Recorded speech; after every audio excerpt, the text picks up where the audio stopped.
Olá, eu sou o professor João Faustino e nesse vídeo vamos estudar o sistema urinário.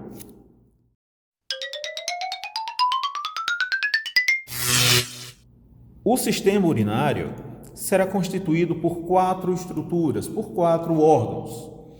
O rim, o órgão de filtragem do plasma sanguíneo, o uréter, o órgão de condução desse material filtrado para a bexiga, a própria bexiga, o local de armazenamento e depois de expulsão dessa urina, e a uretra, que vai conduzir o material filtrado, a urina, para o meio externo. O rim é um órgão retroperitoneal que apresenta um formato de um feijão, onde nesse formato dele vamos observar dois polos, um polo superior renal, um polo inferior renal. Esse polo superior ele é mais largo do que o polo inferior, e isso é uma forma de diferenciação desses polos.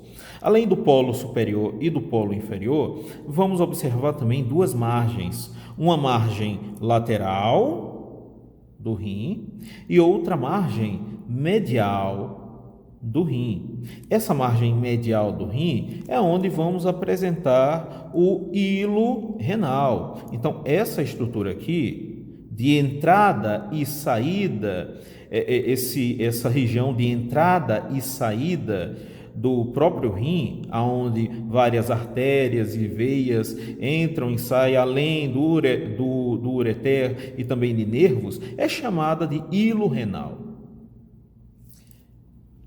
Quando eu pego essa estrutura, as estruturas que saem desse hilo renal e amarro elas, eu vou observar o pedículo renal.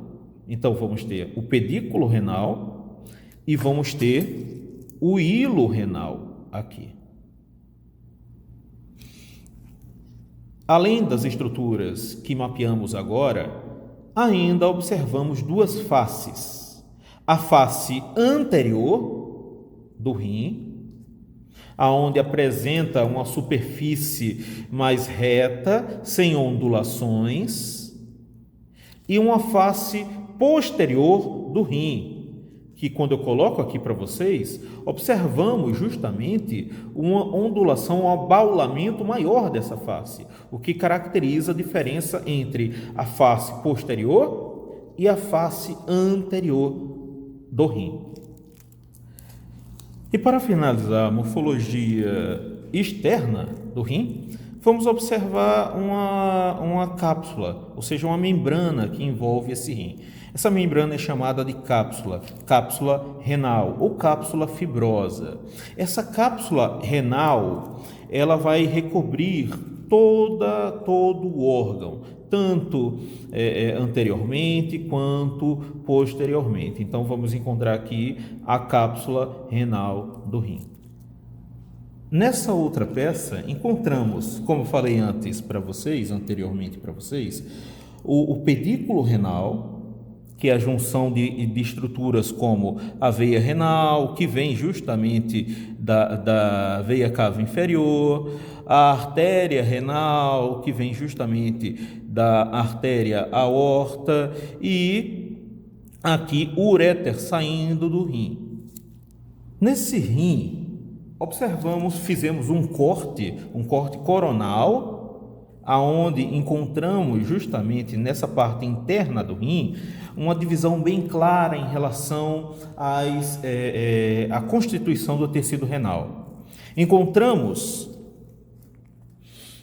constituindo o rim, duas regiões, uma região mais escurinha aqui, devido à formolização, e uma região mais clara, devido à formolização.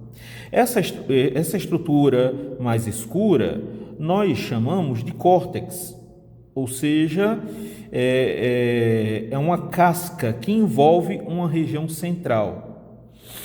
Então, esse córtex, nele vamos encontrar uma maior concentração de glomérulos, enquanto na medula renal vamos encontrar uma maior concentração de ductos e túbulos renais. Dessa forma, encontramos córtex renal e medula renal, essa parte mais clara aqui. E nessa medula renal, vamos dar um zoom e vamos observar que existe uma certa divisão em relação a essas estruturas. Nós encontramos aqui uma região bem triangular. Essa região triangular é chamada de pirâmide renal. Então, temos pirâmide renal, pirâmide renal, pirâmide renal, e as estruturas aqui embaixo também, essa bem dividida aqui para vocês, pirâmide renal, aonde nós temos o ápice dessa pirâmide renal, e nesse ápice vamos encontrar papilas renais. São pequenos orifícios que permitem o gotejamento do material filtrado. Dessa forma, encontramos as pirâmides renais aqui. Entre uma pirâmide renal e outra pirâmide renal, encontramos a coluna renal. Essas são as colunas renais. Aqui embaixo encontramos mais colunas renais. Nesta outra peça, observamos, a pirâmide renal, a pirâmide renal, a pirâmide renal em destaque, e entre a pirâmide renal, uma pirâmide renal e outra pirâmide renal, as colunas renais, coluna renal aqui, coluna renal aqui. Existem entre 7 e 9 pirâmides renais a cada rim. E essa pirâmide renal ela vai possuir um ápice, no qual esse ápice vamos encontrar vários buraquinhos, vários orifícios de conexão ou de gotejamento do material filtrado pelos néfrons para os cálices renais. Para cada pirâmide renal vai existir um cálice renal em conexão com elas, no qual eles permitem o gotejamento desse material filtrado pelo néfron para esse conjunto de ductos. Esses cálices renais são chamados de cálices renais menores, que são esses que eu estou mostrando aqui agora. Cálice renal menor, cálice renal menor e aqui um pouquinho do outro cálice renal menor. Encontramos também aqui, vários cálices renais menores. Cálice renal menor aqui, ok? Esses cálices renais, eles se juntam. Os menores se juntam para formar um outro cálice renal. Geralmente 3 ou 4 cálices renais se juntam para formar um cálice renal maior. 3 ou 4 cálices renais menores se juntam para formar um cálice renal maior, que é esse daqui. Esses cálices renais maiores, geralmente 3 cálices renais maiores, se juntam para formar a estrutura mais dilatada em relação a essa sequência de ductos, que é justamente a pelve renal. Então nós temos em um sistema de coleta no qual vamos observar um cálice renal menor, um cálice renal menor, se juntando para formar um cálice renal maior. O cálice renal maior se junta com outros cálices renais maiores para formar a pelve renal. E essa pelve renal, ao sair do rim, ela se torna mais delgada, mais fina, formando o que nós chamamos de ureter. Esse ureter, ele vai conduzindo esse material filtrado até a bexiga para armazenamento desse material filtrado. Entre os cálices renais maiores e menores, vai existir um espaço entre esses cálices, que nós chamamos de seios renais, aonde geralmente eles vão estar preenchidos por tecido adiposo. Então tem o seio renal aqui, seio renal aqui, seio renal aqui, sempre entre um cálice e outro cálice renal. Visualizamos nessa peça, parte do sistema urinário masculino e também parte do sistema genital masculino. Então, em conexão com a bexiga, encontramos aqui, em conexão com a bexiga, estruturas como próstata, vesículas ou glândulas seminais e ductos deferentes. Porém, o nosso foco dessa aula é justamente determinar características anatômicas dessa bexiga, aonde iremos encontrar nessa bexiga um formato ou uma estrutura que vai apresentar um ápice. Então, nós temos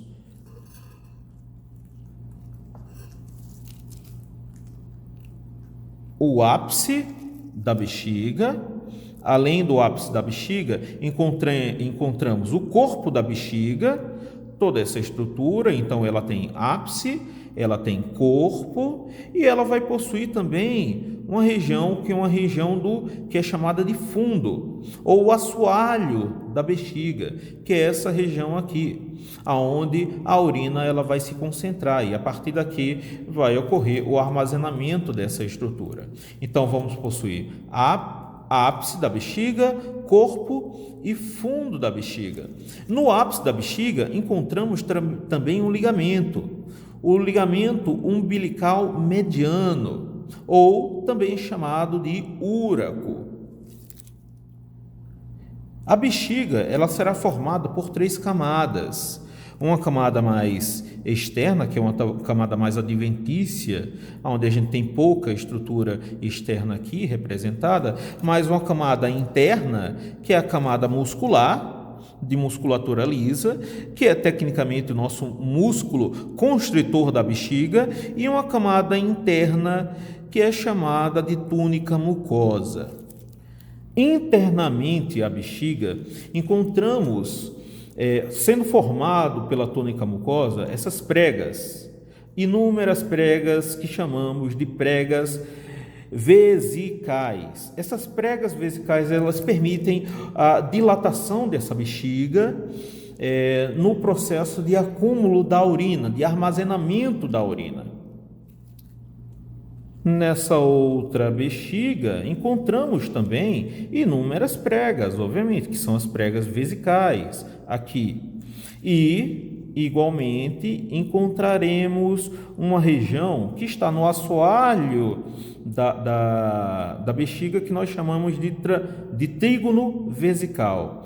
Esse seria o trígono vesical. Esse trígono vesical, ele vai ser formado justamente pelo conjunto de estruturas, como os ósteos, que são os ósteos, esses daqui, pequenininhos, minúsculos, mas eles permitem o gotejamento e a chegada do material filtrado do uréter para a bexiga. Esses são os ósteos uretéricos, aqui direito e aqui no outro lado, no outro antímero, o esquerdo, os ósteos uretéricos. Conectando anatomicamente esses ósteos uretéricos, encontramos uma prega, a prega interuretérica.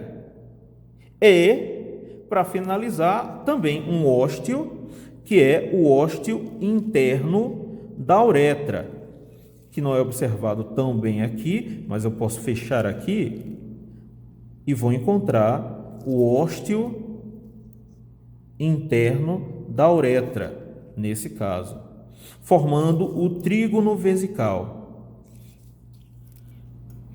Nessa outra bexiga, em comparação, vamos encontrar, em melhor estado até, os ósteos uretéricos, ósteo uretérico, prega interuretérica, trígono vesical e o ósteo interno da uretra. O ósteo interno da uretra sendo observado aqui. Muito bem. Então, vamos ter essas estruturas internas da bexiga. Conectando o rim à bexiga, vamos encontrar o uréter. Uréter esquerdo, uréter direito. que desemboca justamente em dois orifícios dentro da bexiga chamados de ósteos uretéricos. Ao lado desses ósteos uretéricos encontramos ainda outras estruturas relacionadas não ao sistema urinário, mas sim ao sistema reprodutor masculino, como os ductos deferente, o esquerdo e o direito, e a vesícula, uma das vesículas seminais aqui, vesícula seminal aqui, ou glândula seminal aqui, e a própria próstata. Nessa peça sintética, nessa hemipelve sintética, observamos algumas estruturas que já vimos lá nas peças naturais, como o ureter, que se encaminha até a bexiga, no qual ele desemboca nos ósteos uretéricos, a bexiga com suas 3 camadas, a camada adventícia, a camada muscular, a camada mucosa, e nessa camada mucosa várias pregas, as pregas mucosas, o ósteo interno da uretra e a própria uretra, que será dividida nessa imagem aqui em 4 regiões, em 4 partes, como a uretra intramural, a uretra prostática, a uretra membranosa, envolvida por músculos da pelve, e, por fim, a uretra esponjosa, sendo envolvida justamente pelo corpo esponjoso do pênis. E também, por fim, o ósteo externo da uretra masculina. A uretra feminina, por sua vez, ela só apresenta uma continuidade, ou seja, só existe mesmo a uretra feminina, não existem as subdivisões que encontramos na masculina. Muito obrigado por assistir esse vídeo. Se você gostou, curte esse vídeo, compartilha para alguém que você conheça, e assine o canal. E até o próximo vídeo do canal Anatomia e Arte.